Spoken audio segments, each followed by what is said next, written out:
Atomic batteries to power. Turbines to speed. Roger. Ready to move out.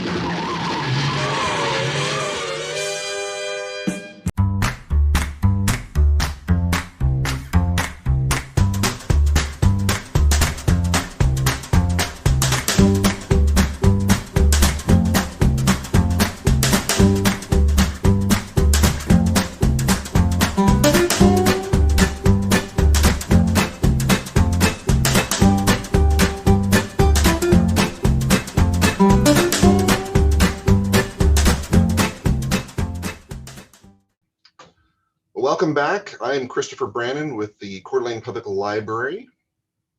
And I'm George Williams from the Northeast Kansas Library System in Lawrence, Kansas. And today we are going to be talking about an enhancement for suspended holds, ribbons. It's something that I was tinkering around with a few weeks ago and really liked the outcome of it. So we're going to be playing with that today. But before we get started, we are on the koha-US website, koha-US.org, and you can find all of our trainings under Learn from Koha-US, and you can click the quick link down to the Koha-US videos, and you'll see all of our marvelous video trainings we've done so far, and we are on episode 14 today. That's like 28 weeks, man. Yeah. That's over half a year. Yep. That's great. I can't believe we've made it this far. But apparently people like this. I see views on our videos, so it's amazing. That's just me and my family, probably. Oh, okay. Actually, these show up when on YouTube on the Roku, and they'll go, "Oh my God, everybody leaves the room." It's like, we don't want to watch that crap. They feel that way about the Monday Minutes too, so you and I shouldn't feel bad about it. It's just anything Koha related on YouTube. My family's not there for that. So today we're going to be looking at an enhancement for the suspended holds. And this is what it's going to look like when we're finished. It's very cool. Looking at the patron side, the patron account, really, in the staff module. And so I'm looking at all the holds that I have, and I have one that is suspended and one that is set for in the future. So I've given them distinctive looks. And if we go to the actual record, that ribbon is there in the holds as well. Cool.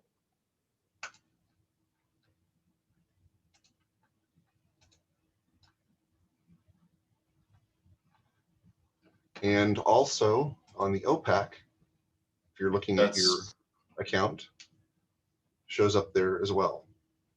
Yeah, that's really neat. It's really makes it stand out. It's a lot better than just the plain text over in the table. It really does make them stand out. So, and this has a little bit of CSS and a little bit of jQuery both. And I'm going to go ahead and pull those out of there real quick so you can see what it looks like without, and then we'll plug everything back in and talk about it.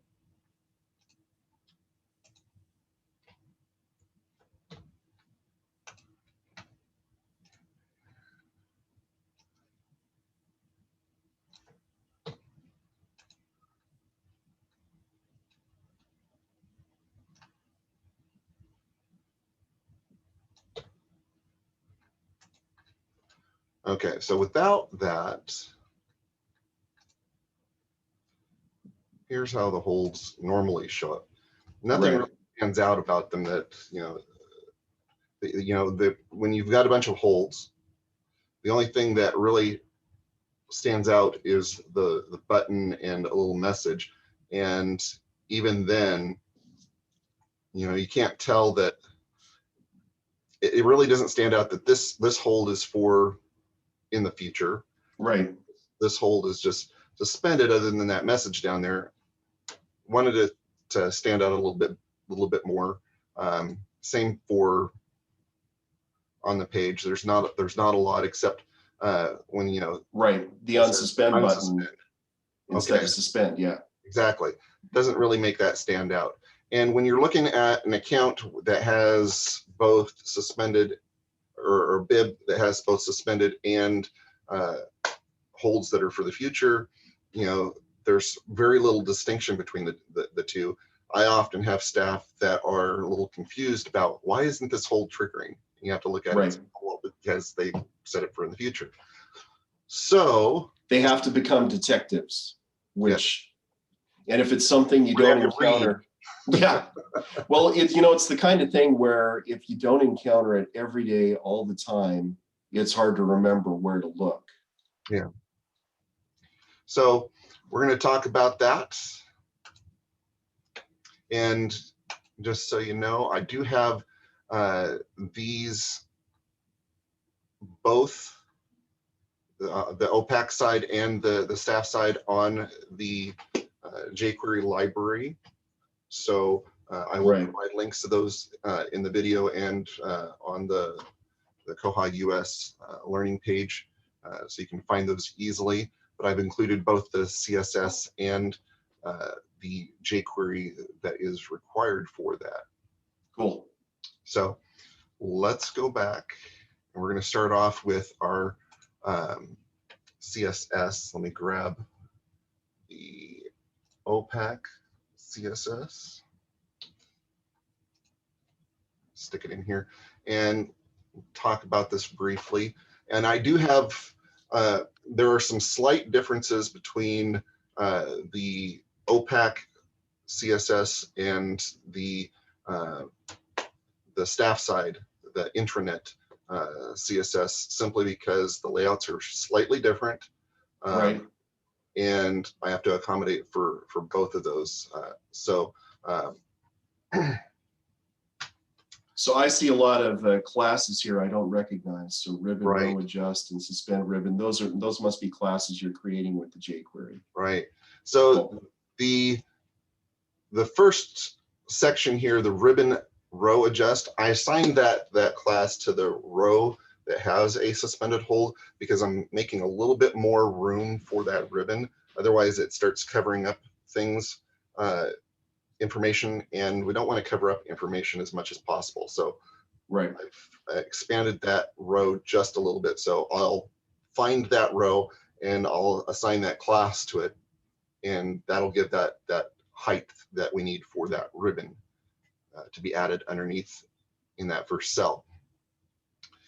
I have two other classes that I've created: suspend ribbon and delayed ribbon. So I have a class to distinguish between the two, so that I can treat them a little bit differently and show them differently. The delayed ribbon is more gold. The suspend ribbon is red. So they're different colors, and the delayed ribbon has a little bit more information in it because it's including a word and then the actual date that the hold is going to take place. So I had to make that a little bit wider. So anything that has to do with both of them that's common are thrown in here. I have some sections in here, and I can't explain how this works. I actually found this code out on the internet when I was searching for a way to enhance the look, and this grabbed my attention, so I stole this. Right. But part of this has to do with we have changed the look of the div around that information, and this is adding some components before and after that to make the ribbon stick out and look like it's coming from behind the table, and then another piece that adds the triangle at the end that makes it look like a pointer and not just a block. So it gives it more of a distinctive look. So this is really aesthetics. So, there, again, there's some commonalities. So we have the before and after. We have some commonalities between the suspend and the delayed. Then we have some distinctive sections for, adjustments like width and color, yeah. for the specific ribbons. So that's basically all there is to that. So I've added the OPAC one. I'm going to add the staff CSS next. And you'll see right off the bat, there's one specific difference. The height is a little bit different in the staff side for that row, just because there's a little bit more information on the staff side that I don't want to cover up. Let's save that. And then we're going to go over to the jQuery. And the OPAC. The OPAC jQuery is fairly short. They've made it a little bit, well, it's short because we're only showing holds in the patron summary. In the patron summary, we're not showing it on the record like we are on the staff side. Right. So there's a lot less information here. Right. You're only doing one page instead of several. Right. So basically, I am looking for the information. Let's see here. The button contains, okay, so it's looking for, if the row has the button that says resume on it, then it knows that there is a suspension on that row. And this is where it's adding this bit of information here. So it's adding the font awesome in front of the word suspended. It's appending it to that cell, basically, that it's in. And then every time it is finding a class reserve date, it's going to go through this and grab dates, and it's also going to compare. It's going to compare dates with today's date and see if any of those reserve dates are future dates. And that's where it makes the distinction that this is a delayed or, in the future hold, and gives it that delayed ribbon instead. And it applies that word after and gives it a formatted date that it's pulled from all this information. So that's the OPAC. Cool. The suspended holds on the staff side are a little more complex because we show this in a couple different sections. So I've had to, and how the information is displayed in those different sections is a little different. So I have to grab it. I can't reuse the technique that I'm grabbing dates. Because not all the tables are the same shape and size. Right. Right. Now there's probably a little bit of redundancy here, but part of that is because I'm doing some of this information within a function, so it doesn't necessarily carry over to another function. And so I have to fetch the today's date twice. If there's a more streamlined way of doing this, I'm all for it. And I may not be completely code savvy here, but it works. You just haven't figured it out yet. No, I haven't. So this one is for the request.pl page. It's very similar to what we saw in the OPAC. This one is just for the request.pl page. And this one down here is for the more member page that shows the holds. And I think, okay. So go back in there,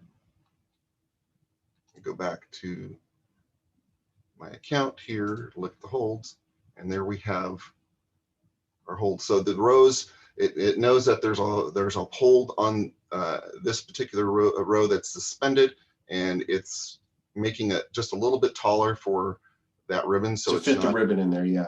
covering stuff up. Before, if I didn't do that, it was covering up part of the next row. Things were running into each other, so that's why I gave that just a little bit more height to fit that in there and not cover up other things.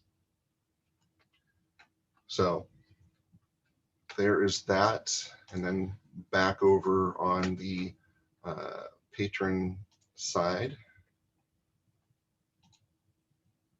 Again, we have our ribbons, and here's those before and afters. You know, you see that little section right here kind of looks like it's coming out from behind the table, and then the little arrow on the end of it. Without those, it would just be a rectangle. Just be a little rectangle, yeah.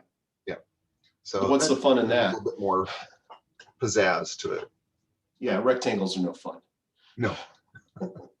We see plenty of rectangles on our tables. It's like, let's do something a little bit different. So that's basically all there is to this. Yeah, I like how it, I mean, it really makes them stand out. It makes it a lot easier for staff, you know, depending on what kind of library you're at. You know, I've worked at some libraries where you're checking out things to like, you know, 30 people an hour, and anything that makes it quicker for you to realize what's going on is going to be a huge benefit to staff. So this is really good. I like it a lot. Yeah, I find that, you know, Koha out of the box is good. I've done things to enhance buttons, you know, the buttons that staff are supposed to press, make things that stand out for your particular library. You know, anything you can do to streamline what the staff is doing and help them get through the information a little bit quicker is always a plus. And, you know, I take pride in how things look. Before this last update, I was just changing the text for suspended holds red, you know, to make them stand out. You know, I think I was using that code from I think I stole that code from you. And I was using it, I think I was using it in Idaho. I don't think I was using it here. And, you know, and that helps, but I wanted to take it a step further and you know, make it look a little more professional, a little nicer than just, oh, well, I just turned the text red. So, you know, this was a nice upgrade. And, you know, while I was doing it, I thought, oh, well, I can distinguish between the two. So let's make them look a little bit different. And I think that helps too, you know. And it's a good use of the font awesome stuff. Yes. I love using that wherever I can. The one thing I'm going to have to test, you know, now that it's up on the library where I can go get it, we have in our system, in the staff side, we have the holds queues broken into branch by branch. So if you were to go to the item record or the title record for like Harry Potter there, if you've got a title where there's like holds at a bunch of different libraries, it shows all the holds for the Baser library in one group here, and all the holds for the Leavenworth library here, and all the holds for the Osawatomie library here. And so I'm wondering if how this would look on that, if all of the classes are transferable, because that changes the whole table structure. So, and you're for welcome. libraries that are using that, there might be some ways to tweak it. Or it might just work out of the box. I don't know yet. Try it. If it doesn't, if you can figure out some tweaks to make it work for your situation, feel free to add notes to the jQuery library. Yeah. Yeah, because, you know, we don't operate like that, and so it's hard for me to write something which Totally. You know, we're not functioning. And I guess I could go in here in the demo and try to set all those parameters up and, you know, split those holds apart, but and then test it. But yeah, you should do that for me. oh, okay. I don't expect that from anybody. So, you know, I'm happy to take the things that other people write and rewrite them for what works for us. So one thing that I am currently working on, this is probably something that I will show down in the future, is, and you'll notice that I have some checkouts. I have a checkout here that has some wonky flags on it because, yeah, who has a damaged item that's long overdue? But I was trying to show some of these things so I can do some testing. I don't have this completely finished yet, but I am actually working on the ribbons for these particular statuses, so that those statuses will stand out on the checkouts page. So, you know, dress it up a little bit more, utilize what I've learned with the holds. So I've played with it. I do have some code there that I'm tinkering with, and I've shown a few staff members, and they've liked that, and they would welcome it. So I'm going to play with it and stick it out there, and if somebody wants to use it, great. If not, no harm, no foul. Essentially a preview of the future episodes. Yeah. Anyways, that's it for today. All right. Well, I don't know what we're going to do next, but we'll have something in a couple of weeks. All right. Well, until then, we'll see you. See y'all later.